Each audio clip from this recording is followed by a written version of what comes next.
Hello, humans. It's your host, Kory, and we're here this week with Kalyca Zarich. And she's an amazing human who I'm so excited to have on the show. I met her through a mutual acquaintance. It's very possible that you remember the interview we did with Shireen Thor a few weeks back.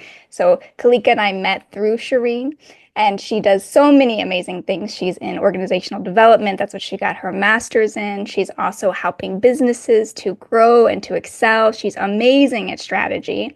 And so I wanted to bring her onto the show today to talk about some of her passions, one of which is alignment, which I think is absolutely connected to wellness and well-being. And so I'm so excited to have you on the show today, Kalyca. Thank you for joining us and taking time out of your busy schedule, I'm sure. I don't know how you do all the things that you do, so thank you for being here. Hi, Kory. Oh my goodness. Thank you so much. It's such a pleasure.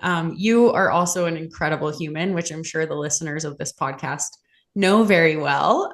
So I'm so grateful that we've connected and that I'm here today. Thank you. Oh, of course, it's my pleasure. And I think that people are going to get a lot out of this because I know that anyone who's in this entrepreneurial space who are doing a lot of things at once knows something about wellness, about managing burnout, feelings of imposter syndrome, all of that stuff, which is definitely themes that our listeners are dealing with as well.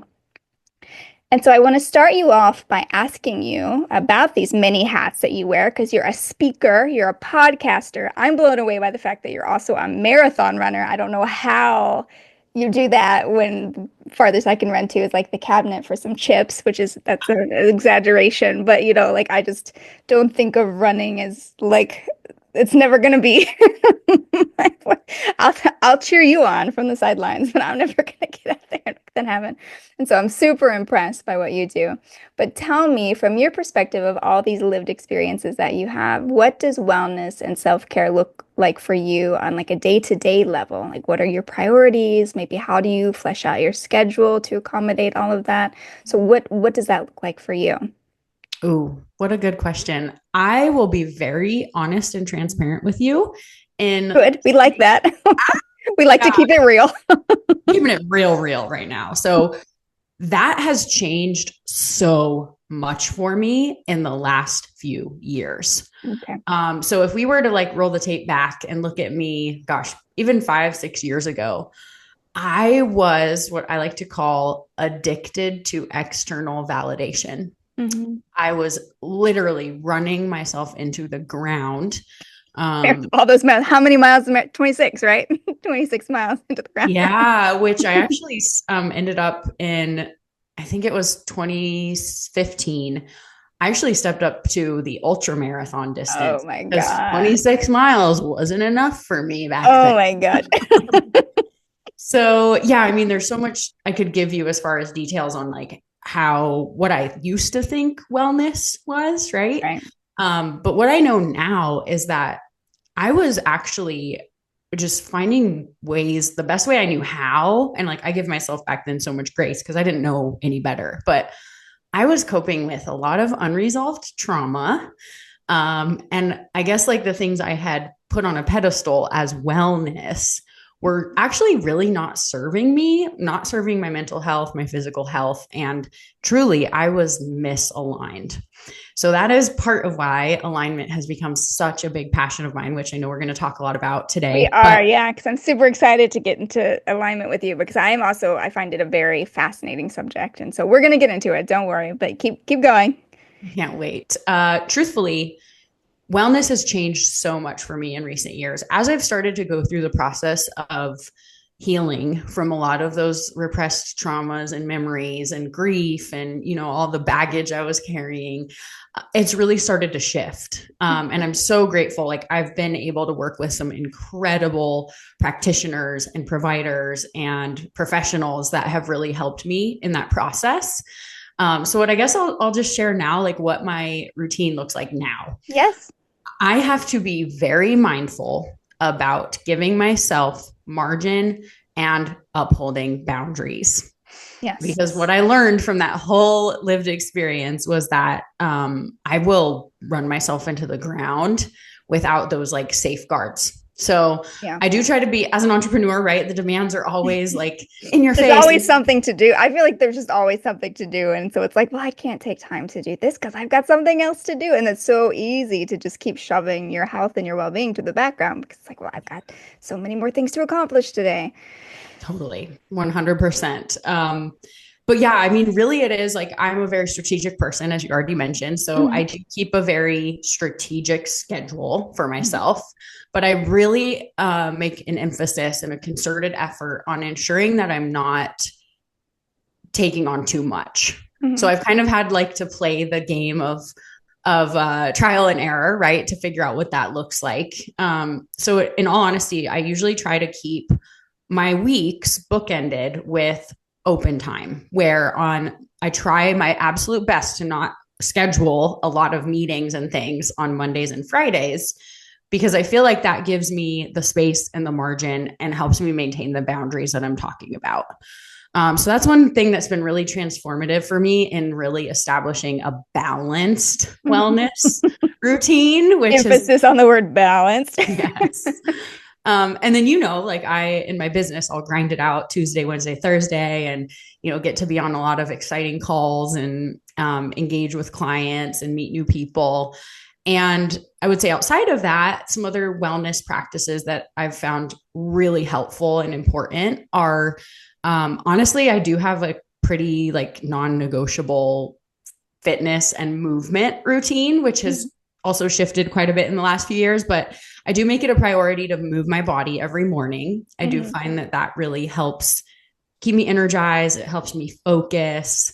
And then I do also spend time in the mornings doing some prayer, meditation, journaling when I feel like it. And yeah, I've been on a journey of trying to figure out things that are more aligned Mhm. in that realm, especially when it comes to movement, which I think we're going to talk about as well. Yes. But yeah, those are some of the things that have worked really well. And then one other thing I'm going to plug, I don't know if anyone listening is at all into this, but my We're partner, gonna find out. Go ahead. Plug it. my partner and I have gotten really into the NSDR, non-sleep deep rest, as a practice. Oh, I have not So heard of this. So you wait, may, non-sleep deep rest. I think if this is what I think it is, and you're going to correct me immediately if it's not, but is it like restorative practices that don't necessarily connect to sleep, right? It's just like the other things that you do to rest. Okay. I yes. have heard of it, but not this is the first time I'm hearing the letters. The letters are new. Yeah, yeah. So that's how we first heard about it, was this whole phenomenon. They're doing research on non-sleep deep rest and how you can get into a body state where you have the deep delta brain waves Okay. while not sleeping. So it's also I'm like, tell me more. you know, it's been like a pretty recent. What are you guys doing? Yeah. So um, it's connected to the ancient practice of yoga nidra, Okay. Nidra. Yeah, I know that So because Yoga with Adrienne does it, and I love her.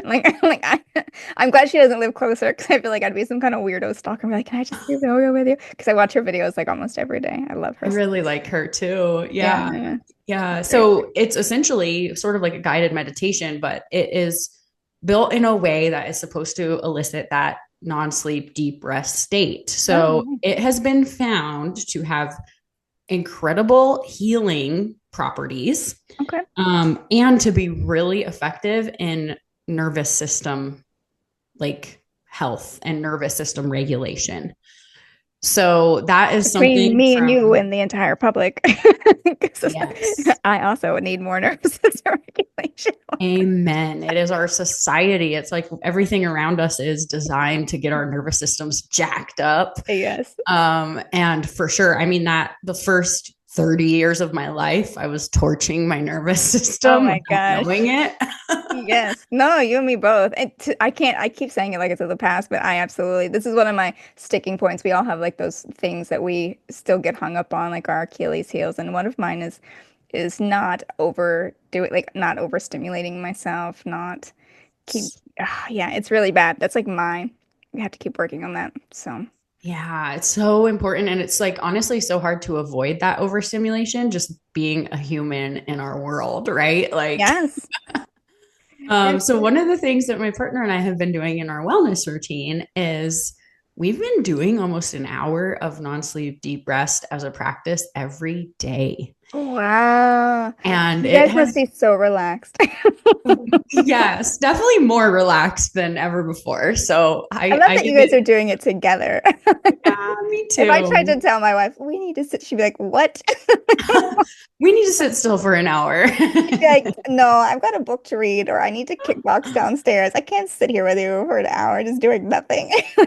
Yeah, I will say though, that is one really incredible benefit from it is like I know a lot of people have that feeling that they always have to be doing something like Mhm, even if they're watching TV, they're scrolling on their phone or they're mhm. knitting or they're like reading and listening to background music at the same time. So it kind of helps you create that habit of being okay to relax into a state of stillness, which Yeah. can at first feel really jarring and really challenging. But I feel like over time, the benefits outweigh the initial discomfort. So, Wow. Well, to give myself some credit, I think I do naturally gravitate towards trying to do one thing at a time. Sometimes I do like to play music or something in the background, but I've just really noticed that I get tired. Like I just get tired. Like there'll be times when I'm going to take a walk and I'm like, I could be listening to something, but actually like I just don't want to. Like I just want to walk. Like I don't want to do anything else. And so I'm reading this incredible book right now by Johann Hari, I believe is his name, or maybe it's I think he's like not from America, so I'm not sure about the. It looks like Joanne, but who knows how it's said unless I hear him say it. But it's called Focus, Why You Can't Pay Attention and How to Think Deeply. And it's a great book. It's amazing. I'm really enjoying it. I'm about halfway through. And he's talking all about how like social media and technology uses eroding our attention span. And it sounds very much in alignment with what you're talking about, this how to do one thing at a time, why it's so crucial to do one thing at a time when multitasking is like not real. Like it's not a real thing. It's just the brain switching really quickly back and forth between multiple things at a time and how that's actually making it harder for us to have like deep flow states, which gives us that sense of well-being. And so mm-hmm, it's a really good book if anybody's interested in checking it out. If this exploration of like flow states and being present and stillness as a restorative practice is interesting to you, I definitely recommend the book because it's very interesting. The data is really that he shares is really fascinating and really good. mm-hmm. So I love that. I'll have to check that out. That sounds right up my alley. Yeah, it's an alignment. It's an alignment with where you are right now. Speaking of alignment, I know that that's huge for you, and you have a podcast, Conversations on Alignment, which I have already listened to several episodes. I think they're so good. For our listeners who may not be familiar with the idea of alignment, what is it? Like, what is alignment? What is your definition of alignment? Why do you believe it's so incredible or vital or important for our lives, for our work? Kind of take us into this. What is it? What's going on here? Because alignment, the only alignment I know is like tire alignment, right? Like, are your car tires aligned? That's what most of us, I think of when you think of alignment. So tell me what it is. Okay, I'm not gonna lie. I love that you mentioned that because I feel like that gives people a visual, right? Like if your tires are misaligned, your Mhm. car is going to veer into the wrong lane, right? Yeah, okay. So if you're thinking of that visual, right? If you're aligned, your car is able to drive straight. Like you could take your hands off the wheel and it would continue down its path. Mhm. So I'm, I like that I'm like, don't do analogy. that. Anyone listening, we're not Don't condoning take, a yes, don't Jesus close your take the eyes. wheel situation. Don't close your eyes and take your hands off the wheel. But I honestly believe through my lived experience that we all have a path Mhm. and that when we are aligned with our path, we get to experience a state of flow and a state of peace. Now, that doesn't necessarily mean that everything is going to be super easy, cakewalk, no friction ever. Mhm. But I can tell you that if you in my experience, if you're aligned, you're not going to feel desperate, misery, deep wallowing depression. Like those are three things to me that are trying to get your attention that something is misaligned. Right. So I also feel like we're constantly getting led and that we're always getting information, right? And we're getting information that's trying to show us what is and what is not aligned.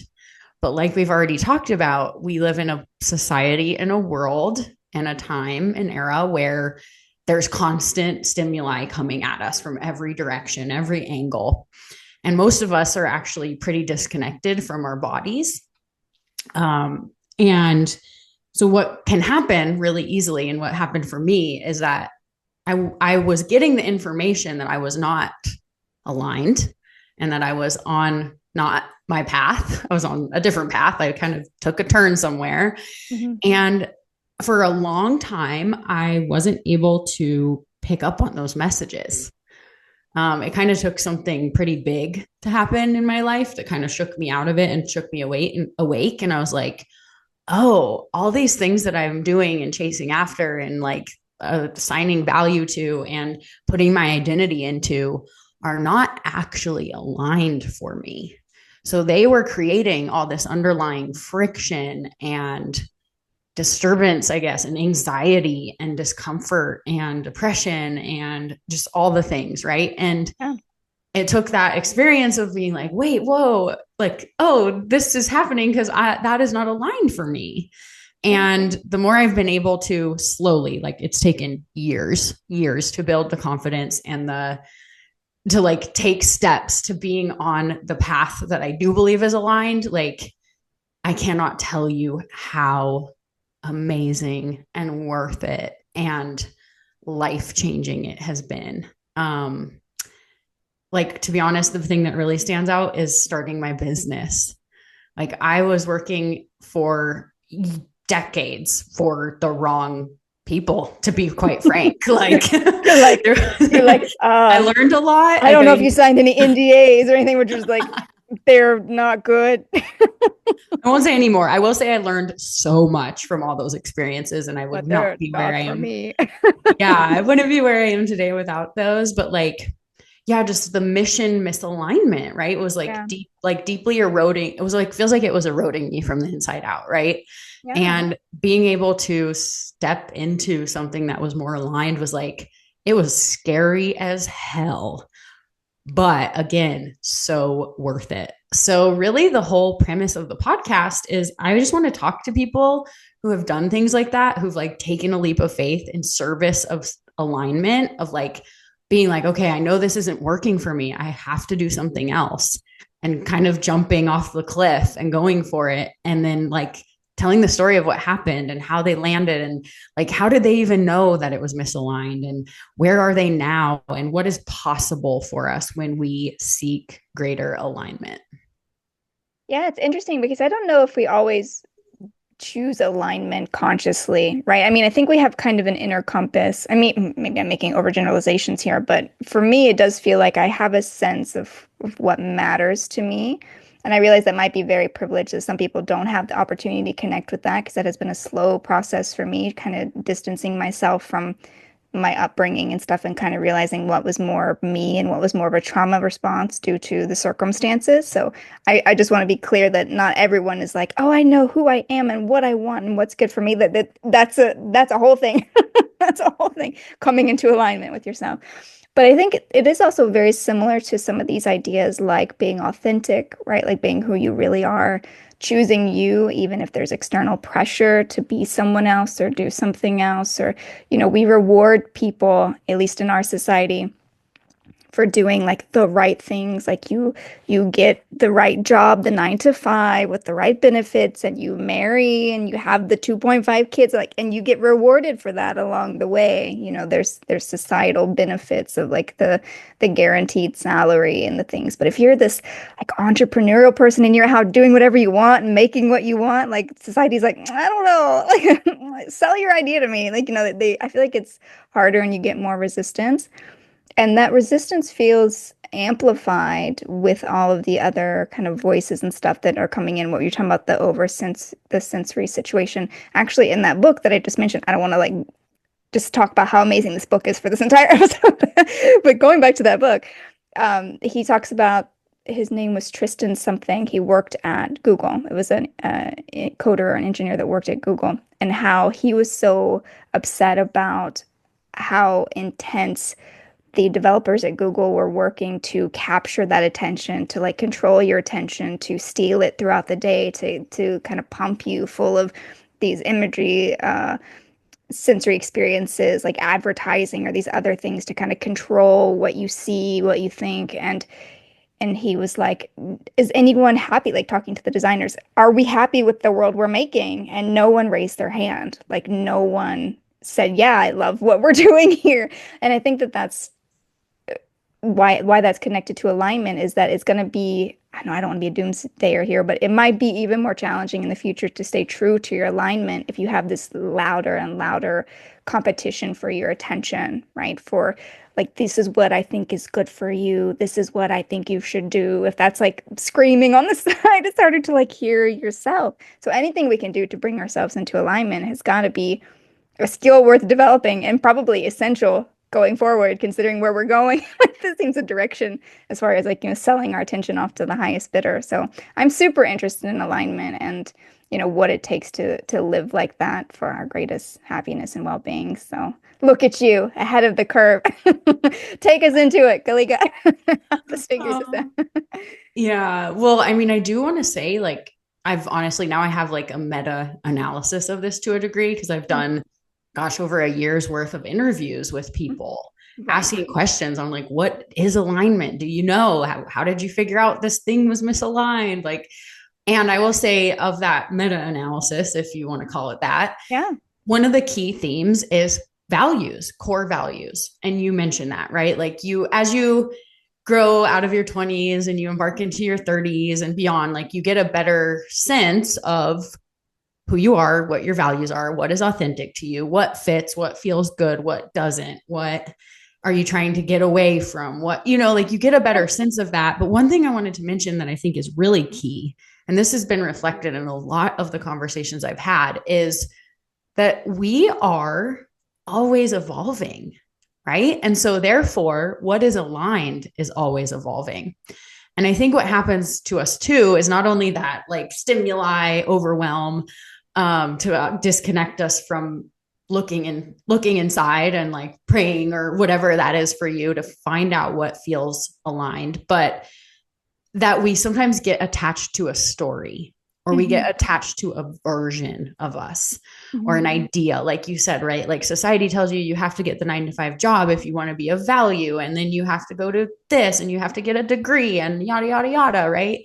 Hmm. And those are stories that we attach to, and then therefore when we're attached to that external story, we are far less likely to be able to anchor into that true sense of alignment, right? So, like, knowing that it's fluid, knowing that we're evolving, knowing that we are, our core values might not shift wildly, not radically over the course of our lives, but that things might change and shift a little bit, I think is like alignment is really more of a practice than a destination, is what I've kind of found in all these amazing conversations with people on what it is and what it looks like.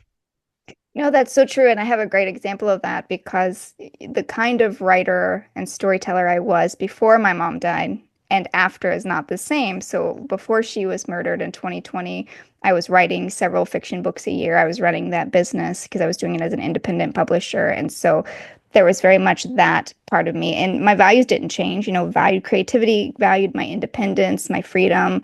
These things were still true. But then when she died and I started working on Who Killed My Mother to kind of process that experience, I realized that there was like a whole other facet to me that I was not accommodating. And it was encouraged that I pursue that because of some of the feedback that I got. So I did the Who Killed My Mother podcast, and the response to that was, we don't know the emails and stuff that I got a lot of feedback from the listeners because that podcast was very popular. It got hundreds and thousands of downloads.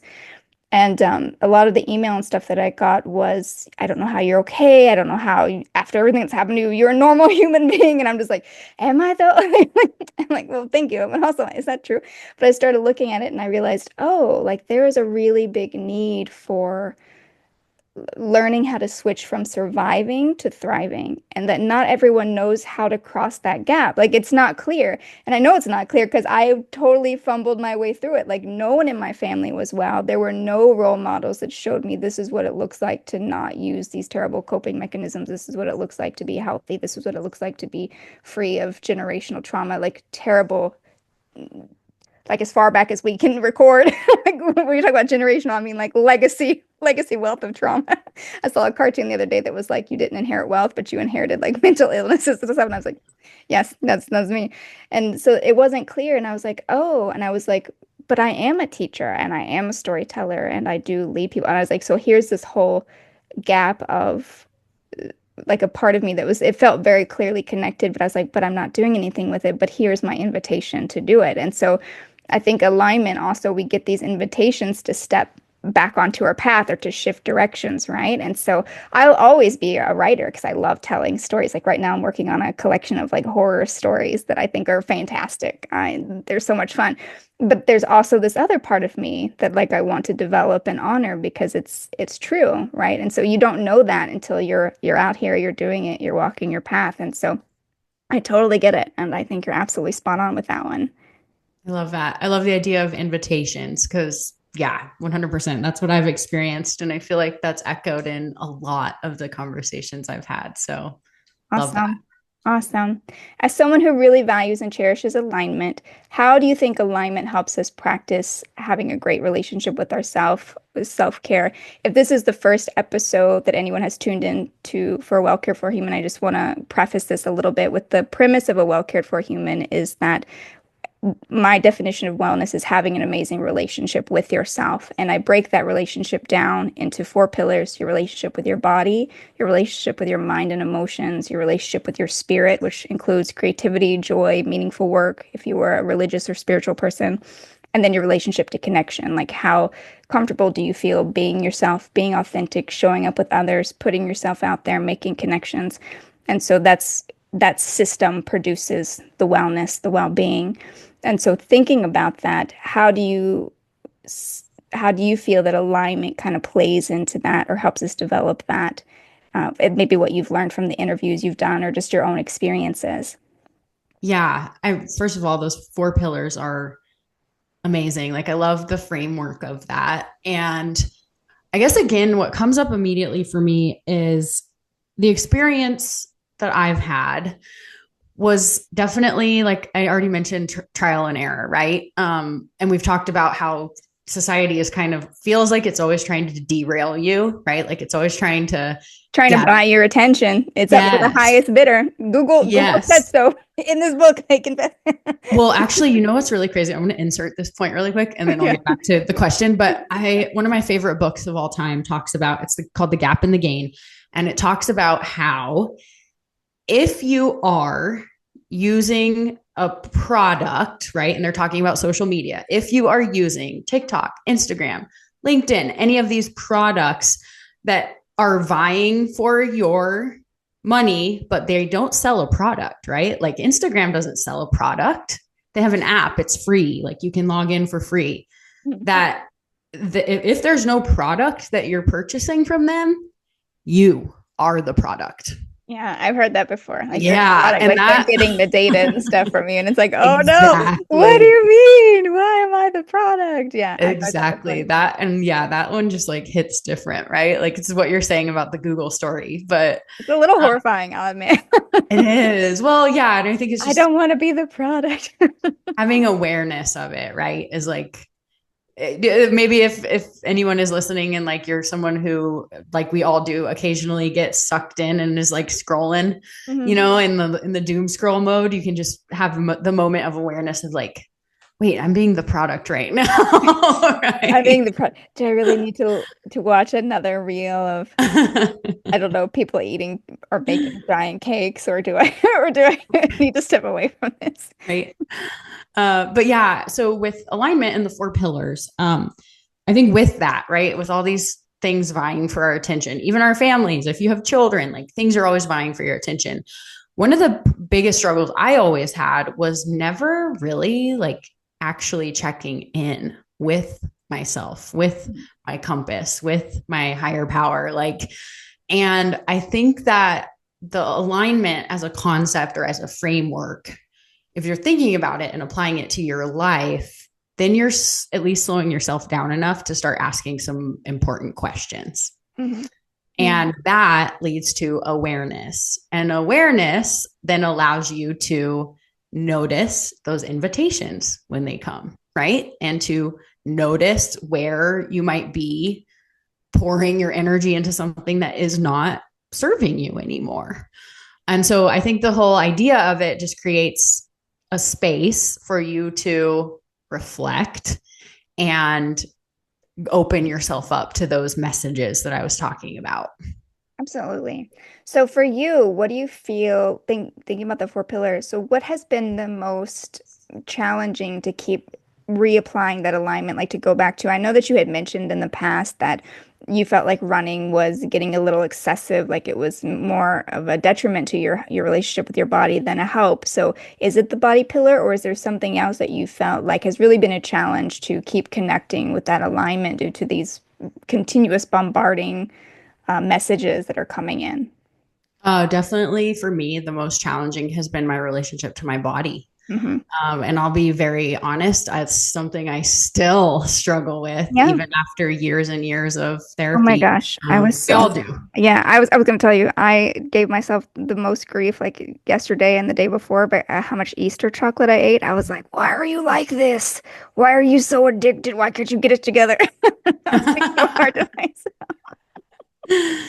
Yeah. Oh, yeah. It's hard not to really. But yeah, so for me, a lot of my trauma was around the objectification of my body. Hmm. So I spent years trying to escape my body and doing anything and everything I could to my body never felt safe. Like Yeah. there's even days still where my body does not feel safe. Yeah. So that's been a practice of like healing that relationship and healing those parts of me that were objectified and assaulted and victimized and all the things, right? And I do feel like, yeah, that's definitely been my biggest challenge. But I also feel like, to anyone listening who can relate to that, I think a lot of times when something is even more challenging, it it inherently is the most like ripe for growth.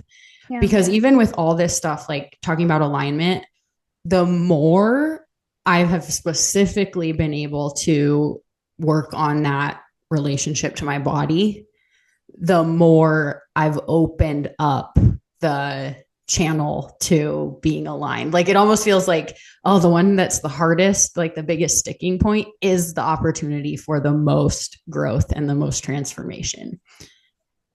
Yes, so this is reminding me of something that I heard. I don't remember if it was Pema Chodron. I want to credit the right person, but I'm actually not sure who said this. Somebody that I've listened to at some point. Super vague. But it was this idea of your challenges are your teachers, right? They are the things that teach you the most. And so if we have a really challenging body, for example, that is your teacher, right? That's teaching you about yourself. That's teaching you about your limitations. It's teaching you about your shadows or the things that need to be rolled into the light or addressed. And I think that that's very true, at least for me. The things that I have been willing to look at directly, even when they have been the challenging, have taught me the most about myself and my abilities. And so that definitely tracks for me, or just from my experiences. And I know that people who do that work, who are able to connect with their body, they get a lot from that because your body is also an amazing tool for your well-being, right? Like we feel better when we exercise. We feel better if we can get grounded, if we can literally touch grass. I know we use it as like a funny metaphor, but if we can literally touch some grass or hug a tree or whatever, like get out there, be in nature. These are tools that are so easy for us because we have this body, like listening to things like listening to birdsong or listening to wind chimes or anything that brings us back to the present moment. It's this incredible tool to do those things. And so if we can heal that relationship, doesn't it stops being a hindrance and it starts being a help, right? But it is an interesting space, I think, for a lot of us who have had issues with the body, right? Where it's you don't Yeah. feel safe or something's happened or that trust has been broken or Yeah. it's different for Well, some yeah. people. And I do think it goes back to what we've been talking about a lot with the culture, society, like world era that we're in is like, just like everything is vying for your attention, everything is vying to disembody you. Yeah. Is what I've learned in this experience is like, yeah, like there's a really profound book, and I'll be honest, like I'm only a third of the way through it because it's very heavy for me Oh, because of okay. content. Hmm. But it's called The Wisdom of Your Body. Okay. And it's by this woman who's a PhD researcher in the field of body image and embodiment. Hmm. And so, like, the first part of the book talks so much about the data around how everything is also trying to disembody you, right? Like, and to kind of from the time we're very young, bodies are always objectified. And Hmm. if we think back, like, okay, right around the time of adolescence, like all of a sudden you go from being a carefree kid that like doesn't even realize you really have a body to everyone being like making comments about your body or other people's bodies, or like it almost starts this like objectification thing, right? Where it's like, Hmm. it's just wild to think about that too. But I think, you brought up authenticity and we've talked about alignment and everything. And a big part of my, I guess, wellness journey, now that I'm processing this out loud, is like unsubscribing from so much toxic shit. Yes. Yeah. Like that, I wish the especially. unsubscribe button was like front and center, like make it just like, no, no, absolutely not. Unsubscribe, No, unsubscribe, no. unsubscribe, unfollow, And unfollow. yeah, no, Um, no more. but yeah, so I guess, and really where that kind of, what that sparks for me too is like the awareness thing, right? Yeah. Like the more I like go down the journey of wellness and what is aligned and what does feel good and what is my path, like the more I'm able to see those things, like the more awareness I have, and I can be like, Mhm. oh, that's not aligned, unsubscribe, right? Yeah. No, awareness is a good one. But I've talked about awareness a lot on the show, and it's actually probably time for me to revisit it as like a solo episode to really go into it. But I talk a lot about how awareness is one of the foundational cornerstones for healing anything, because if you're talking about emotional reactivity, if you're talking about, trauma, whatever it is, you have to see it in order to address it or to fix it. And so you have to train yourself to see it when everything in you is like, I don't want to look at that. Like that hurts or it's painful or it's scary, or when your instinct is to look away, it can be very challenging to teach yourself to look at it. And if it's like, but no, your first step in processing this and conquering it is you have to look at it. So it's like, how do we get the courage to do that? Like, how do we, courage is another foundational block. I should probably just do I'm getting an episode idea as we speak. Maybe I should just do another one on the foundation blocks. But yes, this is all very true, everything that you're talking about. And so I don't know what the answer is as far as how we're going to do it, how we're going to have these amazing relationships with our body being embodied when the world's trying to disembody us. but we got to keep fighting the good fight. Yeah. Yeah. I do think that I know you're a big believer in community. Mhm. Yeah. I feel like that and trusting in healers and professionals and getting resourced that way has Mhm. been at least a big like step forward for me in that department of, healing the relationship to my body. And I'm by no means there, but I'm like, for sure, if I were to go back 10 years, like I am a different person Yeah. in that way. So, Well, I mean, we want progress, not perfection, right? Like yeah, that's all we're trying for. I mean, I don't exactly. know if I'll ever be a perfectly embodied person. I'm naturally so in my head. Like I'm just a very big idea person, like visualization, futuristic. Like all my strengths is like looking into the future. So keeping me in the present moment is already a challenge, let alone in my body in the present moment. So we're just gonna be realistic here about what we expect of ourselves and lean into our strengths, right? Yes, heck yeah. I wanted to, while we still have a little bit of time, I want you to tell me about this incredible software called High Impact that you've been working with, because I know that you also built it as a tool to help people like us we're wearing a lot of hats, we're doing a lot of things, but we're also trying to do it well, right? We don't want to be too sucked up into the work, losing connection to ourselves, disempowering ourselves, devaluing our self-care. And so it's this opportunity to bring more balance, right, by having something more compact and helpful. So just tell me how this was, how this came into being, what your vision was for it, how it's in alignment with you and kind of your goals for helping people like entrepreneurs and creative people live more balanced lives. Tell us all about it because I want to hear more. I'd love to. So yeah, I founded a software called High Impact, and essentially it is the anti-grind tool. So the work that I do that I feel like is my path, like it is my path. I'm on my path now. Very happy to report. um, You're like, but I've gotten off that bus, yeah, thankfully. right. I've eventually, after many wrong turns, have found my way to my path. And really what that looks like is I am called to help people see that there is a better, more balanced way of doing things, that there's like so much more life on the other side of efficiency, right? And so High Impact is an all in one business management software. And I said the anti grind because I truly believe like the work that I do with people is showing them that you don't have to work harder to get better results. Like I know that that is a toxic hustle culture story that gets like embedded in us and then like hammered into our heads over and over and over. And it's like, well, if you're failing, it's because you didn't work hard enough. Or, it's always like do more to get more. And it's like, I know for sure that that is not the way and that is not true. I'm like, please. I'm like, tell me more. Because um, I also want to get off. I would also like to get off this bullet train. So it's they call like the hedonic treadmill. oh my gosh, I have not heard This, this. Okay, take me. yeah, like I don't want to misquote it, so I'm not gonna like, yeah. If anyone's interested, look up hedonic treadmill. Basically, the way I understand it is that like you put the carrot in front of yourself because you're like, oh well, if I just do this and then do that and then do this, then I'm going to get to that goal, that outcome, right? Mm-hmm.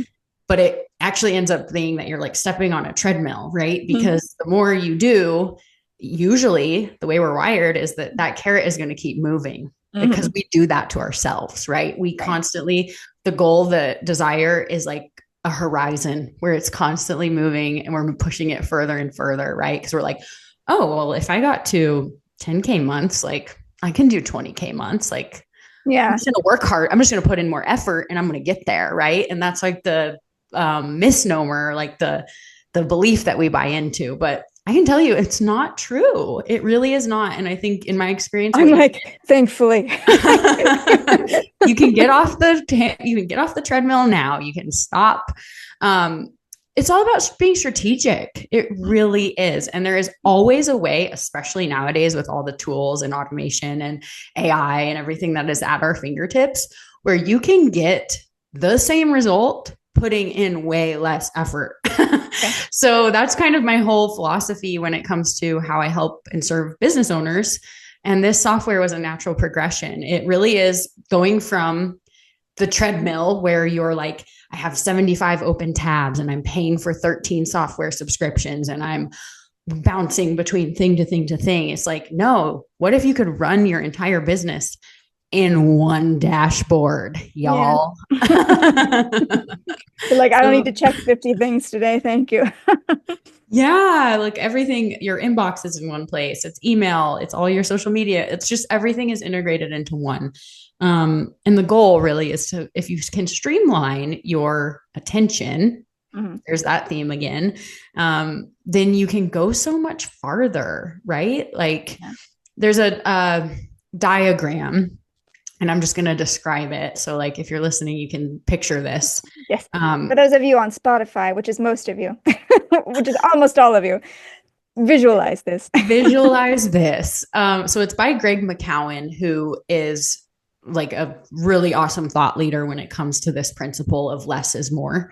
But if you picture a circle, right? There's a circle and there's 100 arrows sticking out of the circle going in all different directions, right? And they're only going like an inch. There's like 100 circles around it going in 100 different directions and they're like an inch long. Well, what if you were able to take all those different arrows and orient them in the same direction? So then the other side of the graphic is a circle with one arrow. And that baby is like 10 inches long, Mhm. 20 Mhm. inch, 100 inches long, because it's all the effort that was going into the 100 arrows Mhm. going in one direction. And for me, that's just such a beautiful visual representation of what's possible when we actually streamline our focus, right? Yes. No, it's great. We've heard different expressions of this, like work smarter, not harder. I think sometimes what people struggle with, especially people like me who are like multi-hyphenates, right? We do a lot of things. We love having our hands in a lot of different projects. And so we hear something like go in one direction and we're like, what does that mean? Like, I'm like, I don't know what that means. Like, how do I go in one direction? Like, it's such a foreign idea. But I think what you're saying here is that if you're in alignment, even if you're doing multiple projects, they could all be moving in the same direction. Is that correct? Yes. And I will say, like, one of the things that I think can be really helpful and eye opening if you do feel like you're someone like Kory, who's like, Me, me, you're, tell me. I mean, they can you're, listen if they want, but tell me. yes. Well, because you're like on the circle, right? So, like, Mhm. you're like in it. You can't necessarily see everything around you. So, what I found to be the most helpful is to team up with someone, right, who is an objective observer Mhm. that can look at what you're doing from a 30,000-foot view. Mhm. And then that, like, again, it's like a sounding board or like someone who can reflect. Like, you almost need a mirror, right? Mhm. Like, you need someone to hold up a mirror and say, like, okay, Kory, I'm at 30,000 feet now, and I'm showing you a picture of all your different arrows. Mhm. Now, when you zoom out far enough, can you start to see where they coalesce, right? Mhm. Yeah. And then that point of where they coalesce is like, I guess we could bring it back to alignment, your path, Yeah. right? And it's like, But okay, sometimes they feel squiggly or you feel like you're doing this and that. But like, if there's a way to make them all coalesce at some point, let's do that, right? yes, again, smarter, not harder. Because mama's tired. Yes, right. Mama is tired. Well, I know that we're running out of time, so I just want to ask you one more question because you have been telling me amazing things so far, but I want to get one more thing on the record before we go into the after show, which I will able to extend this conversation with you. But I like to sign off my episodes by saying, what is something that is bringing you joy these days? Like what's lighting you up and what's making you feel good so that people can leave with some maybe ideas or even just a feel good story. No pressure. No pressure. Hmm. Okay, I got a great one. Okay, what's giving you Um, joy? Tell us. so I'm like you, where it's hard for me to stay present in the moment. My brain Mhm. is always going a million miles an hour. And I've definitely gravitated more towards like nerdy endeavors, right? Where I'm like studying AI tools and like I'm kind of more in the analytical in Mhm. most of my life. So I've kind of like shut myself out of the creative space. Mhm. Mhm. But so over the last 2 months, I've done it twice. I've gone to this place in Phoenix, is where I live, called the Brush Bar. So Okay. it's like a paint and sip thing. I don't drink, but they have like mocktails and stuff. So Mhm. you go there and it's like a small venue. There's like maybe 12 people in there. And they have a canvas set up for you and there's an instructor and the instructor teaches you how to paint this cool thing like a cactus, hummingbird, whatever, right? And so I've done this twice now and I have loved it because what I've noticed is that like I am so focused when I'm like painting and I'm learning Mhm. this technique and I'm like mixing my colors and trying to, you know, match the style or create my own style that it forces me to be fully present.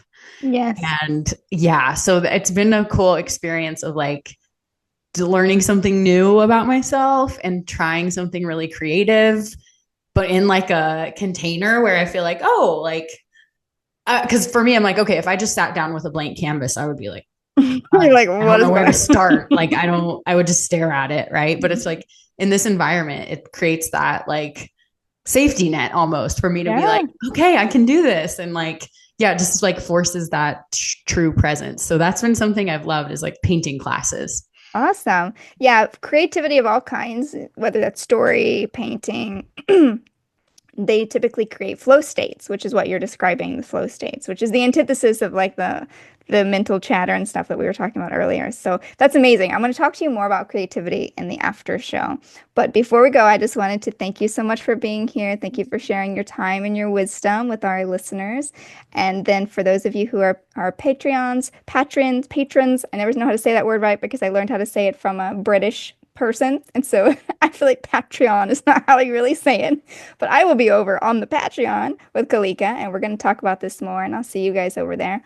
But otherwise, thank you so much for joining us, and I will be back next time with another episode of A Well Cared For Human. And until then, please take good care of you.